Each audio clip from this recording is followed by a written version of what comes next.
So if the heat is your AC working overtime, you're going to see it on your next power bill. All right, so there is some good news, kind of. Prices aren't expected to climb much over the next year. The bad news, though, they're not expected to come down either. Our Matt Gregory spoke only with Pepco CEO today about why, after a series of increases, those rates are holding steady.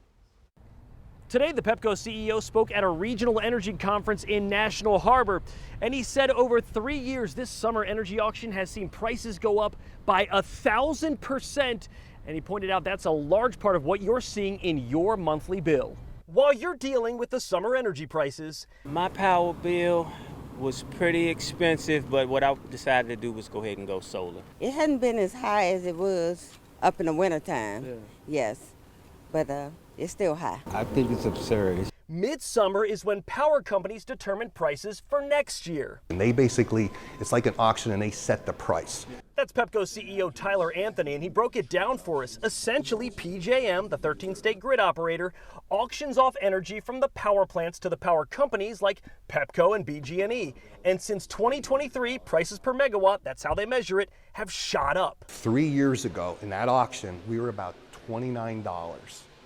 We now are at $330. Which would explain. How has it been compared to, let's say, like 4 or 5 years ago?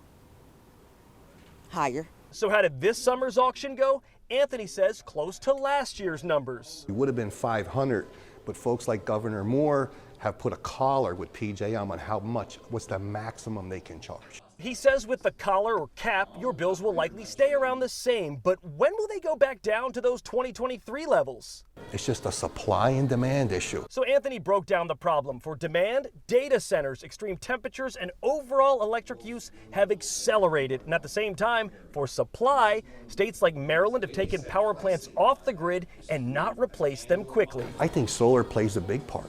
I think batteries play a big part. At the conference, Anthony leveled an uncomfortable truth to the audience. Wind and solar just aren't producing enough energy fast enough. Personally, I think we need gas for the next several years, and we need some of them large combined cycles to bridge us to those better technologies. So until more power comes online, the DMV should expect prices to hover around where they are. Now, one of the main drivers people have pointed to is data centers as a power problem, but Tyler Anthony did point out at the conference that the average person passes through a data center via their cell phone or internet use 1,000 times a day. So unless somehow people are going to stop using the internet and their cell phones, data centers are going to continue to grow and the power demand with it. In National Harbor, I'm Matt Gregory, WUSA 9.